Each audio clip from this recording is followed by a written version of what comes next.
I'm going to spend the next 4 to 5 years at the University of Oregon in Eugene, Oregon.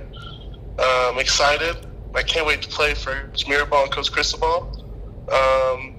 It's been a long time coming. It's been a huge decision I had to make. Me and my family have, thought for hours.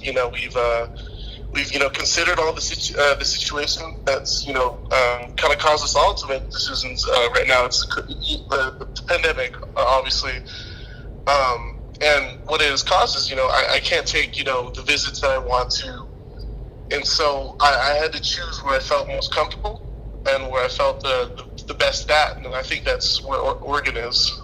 And they have had so much success recruiting Arizona, and especially with this class with Bram and Ty as well now so far. Also Jalen Jeffers in the 2020 class. Right, yeah. You can even go back to Jalen and Tyler Shuck and all those guys over recent years. Just how exciting is it to play with some guys that you've gone head to head against and now going to be teammates with? Yeah. Well, it's good to have some familiarity and where I'm going. I'm excited to play with Bram. I'm excited to play with Jalen. I'm excited to maybe block for Ty. That'd be amazing. He's a great athlete, and he's built. You can see him. He's really built. He's really exciting. But just the next 4 to 5 years are so exciting because those guys, we're all in that same.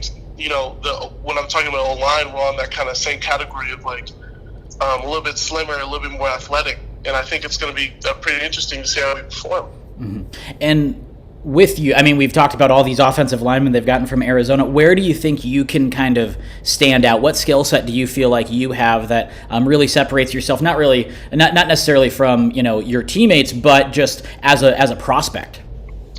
Well, I think it's definitely my run block. I stand at just over 6'8". Right now I'm 285. You can see it in my tape most of the time. I can overpower some of my opponents, but when it comes to the pass pro as well, I can cover ground just longer than a lot of other tackles. And this year I played guard, and you can see that I had a lot more athleticism while pulling, even though I'm a little bit more taller than other guards. But I think I performed at the top state level at guard, and I can perform at the top state level at tackle as well on either side, I think. And I'm not trying to sound like I have a huge head, but I think that's warranted after the performance I've given at South Point over the past few years. Hey, you mentioned the pandemic obviously has thrown a wrench in a lot of plans and that sort of thing. But at what point did you know it was the Ducks? I think it was a couple of nights ago when my dad, me and him were talking. We talked things through, and then I talked to my mom. We talked things through, and they were super supportive. And they told me that wherever you think you should go is where you should go. And I couldn't have asked for a better support system in both of them. There was no bias in either of them, and I think. That's when I knew. I was like, the Ducks is where I really want to go because that's where I've always wanted to go. Even when I'm at, I noticed it when I went on other visits to other schools. I was kind of comparing it to how Oregon was, and a lot of those schools met that standard, but it never met the height or the apex that Oregon did for me. Mm-hmm. And my last question: what's your message to Duck fans?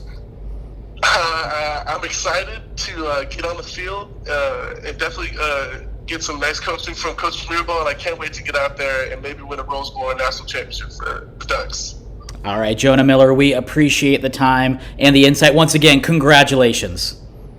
Thank you. I really appreciate it. Thank you. And this is the Venezia's Pizzeria Recruiting Roundup.